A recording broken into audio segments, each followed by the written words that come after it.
Que la paix de Dieu soit avec vous. Vous voulez vous marier? Vous voulez épouser une jeune fille? Quelqu'un a dit, si tu épouses la fille du diable, il faut t'attendre à avoir affaire à ton beau-père. Alors fais attention à tes choix.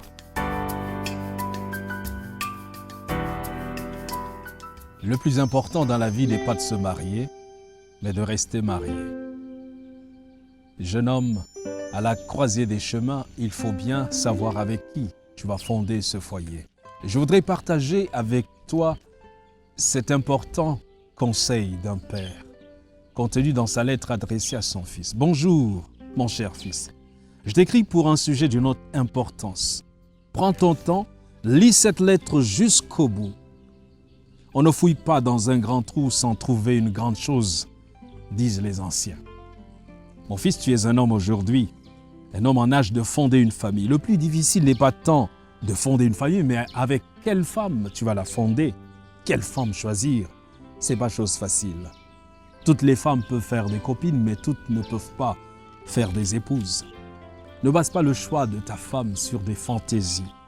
Ce n'est pas sa belle gueule qui te rendra plus heureux dans ton ménage. Choisis-la pour sa fierté, son intégrité et sa soumission. Le respect que ta femme aura pour toi dépend du respect qu'elle se porte à elle-même. Car si ton épouse ne te respecte pas, la société ne te respectera pas. Mon aïeul disait d'ailleurs que l'honneur d'un homme sommeille entre les pieds de sa femme. Regarde ces hommes insultés publiquement. Quel respect penses-tu que leur entourage leur porte? La femme est la ceinture qui tient le pantalon de l'homme. N'oublie pas cette sagesse de chez nous. La plus grande partie de l'éducation des enfants est inculquée par leur mère. Une femme qui pense que le meilleur moyen de réussir dans la société actuelle est d'être belle ou bien maquillée est une femme qui n'a rien compris à la vie. Celle-là s'assimile à un vulgaire objet de décoration. Fais donc attention à cela, car ce qu'elle pense, elle l'inculquera à tes enfants. Si tu demandes à un chien d'élever ton enfant, ne t'étonne pas de ce que cet enfant marche à quatre pattes. C'est ce que m'a souvent dit ta grand-mère. Ton épouse doit apprendre à tes enfants la crainte de Dieu, le sens de l'effort et le travail. La réussite sociale d'une femme n'est plus d'épouser un homme qui a réussi dans la société. On ne courtise pas sa future femme comme on le fait pour une copine. Emmène-la chez les tiens, passer quelques jours. Tu pourras voir si elle sait s'occuper d'un toit et surtout cuisiner. C'est primordial. D'où l'importance de privilégier les rendez-vous à la maison plutôt que dans les restaurants. Un repas concocté par ton épouse vaut mieux qu'un plat de restaurant. Là-bas, on ne sait pas qui cuisine ni comment. Évite une paresseuse obsédée par son enveloppe extérieure qui passera plus de temps devant un miroir qu'à veiller à la salubrité de son foyer. Pour savoir quel type de bosseuse est une femme, regarde ses ongles. S'ils sont longs et aussi lustrés qu'un meuble du palais présidentiel, dis-toi que celle-là n'a jamais tenu un balai de sa vie. Choisis ton épouse pour ses rapports avec ta famille. N'admets jamais dans ta maison une femme qui va mettre une barrière entre ta famille et toi. Chez nous, ce n'est pas deux personnes qui se marient, mais deux familles qui s'unissent. Nos familles sont là et souvent insupportables, c'est comme ça. Il est important de savoir si elle sera capable de supporter les caprices de ton vieux père et peut-être le rejet de ses belles-sœurs. Si dans nos coutumes, lors du mariage, la mariée porte une corbeille ou une haute trouée, c'est pas pour rien. Cette corbeille représente son cœur. Elle devra y mettre les vicissitudes du mariage et comme il est troué, il ne se remplira jamais. C'est ainsi que ton épouse doit être.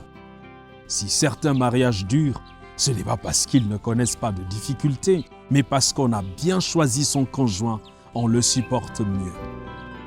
Une dame qui plie bagage pour un oui ou pour un non ne sera que de passage dans ta vie tôt ou tard.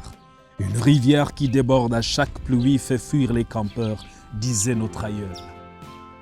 Observe les gens et les lieux qu'elle fréquente. Si elle passe sa vie dans les boîtes de nuit, les débits de boissons entourés de fêtardes et de cuisses légères, tu peux à peu près te faire une idée de celle que tu comptes mettre dans ta maison.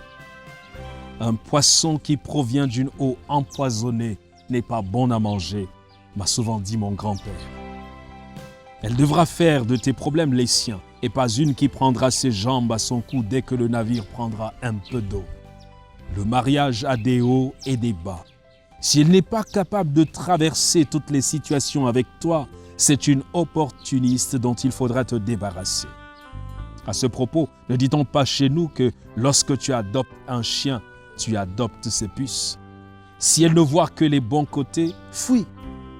Pour être fixé, fais-lui part de certaines de tes difficultés, juste pour voir sa réaction. Enfin, choisis-la pour ses ambitions.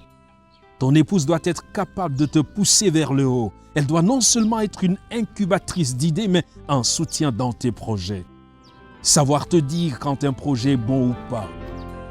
Évite de prendre quelqu'un qui va constituer un fardeau. Quelqu'un qui, lorsque tu feras le bilan de ta vie, ne t'aura pas aidé à progresser. Car vois-tu, on ne construit pas sa vie pour sa femme, on la construit avec elle.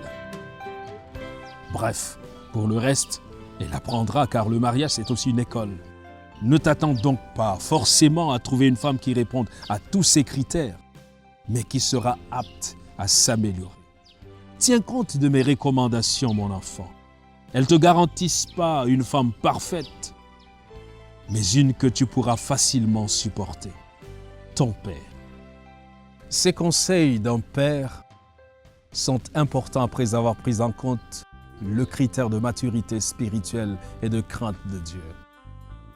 La parole de Dieu nous dit dans Proverbes au chapitre 18, le verset 22, « Celui qui trouve une femme trouve le bonheur. C'est une grâce qu'il obtient de l'Éternel. » Et Proverbe 31, verset 30 dit, « La grâce est trompeuse et la beauté est vaine.